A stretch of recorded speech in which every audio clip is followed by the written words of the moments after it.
Mpendwa msikilizaji wangu, huu ni ujumbe kwa ajili yako katika kitabu cha Ayubu 42 mstari wa 10.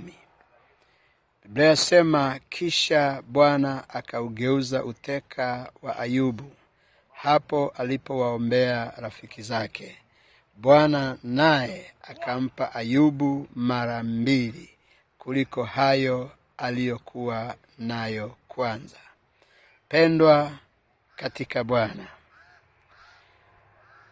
mwaka 2025 kuna mambo ambayo uliyapitia.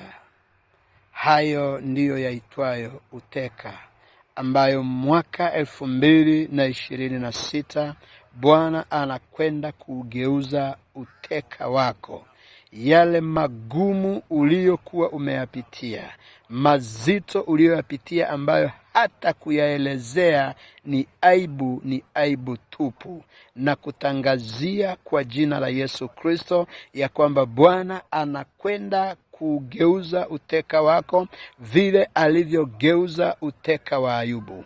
Wote tunafahamu na umesoma habari za Ayubu, vile Ayubu alivyopitia mambo mazito. Marafiki zake wakamwacha, waliomcheka wakamcheka, jamii ikamkataa, lakini wakati wa Mungu aliposimama akaugeuza uteka wake. Biblia inasema ni wakati Ayubu alipokuwa akiwaombea marafiki zake ya kwamba Bwana aendelee kuwatendea mema. Usilipize kisasi kwa maadui zako, kwa sababu huo ni ufunguo wa wewe kwenda kupokea yale mambo. Bwana anaenda kugeuza uteka huo katika jina la Yesu Kristo, na Mungu anakwenda kukupatia mara 2 ya yale mambo uliyoyapoteza mwaka 2025. Mungu anakwenda kukurudishia nguvu zilizopotea mwaka 2025.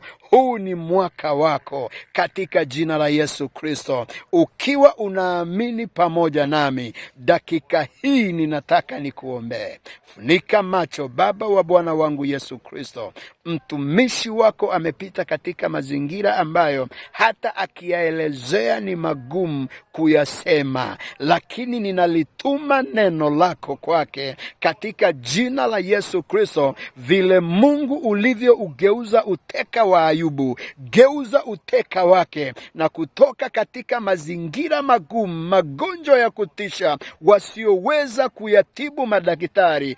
Geuza uteka huo sasa katika jina la Yesu, maana hata ugonjwa wa Ayubu hakuna aliyeweza kumtibu daktari ila ni daktari wewe. Hivyo uteka vile ulivyogeuza wa Ayubu, geuza uteka wa msikilizaji wangu. Kwa jina la Yesu ninatangaza uteka wako uondoke kuanzia sasa, na mwaka 2026 ni mwaka wa kubarikiwa na Bwana na kuona mara 2 ya yale uliyoyapoteza.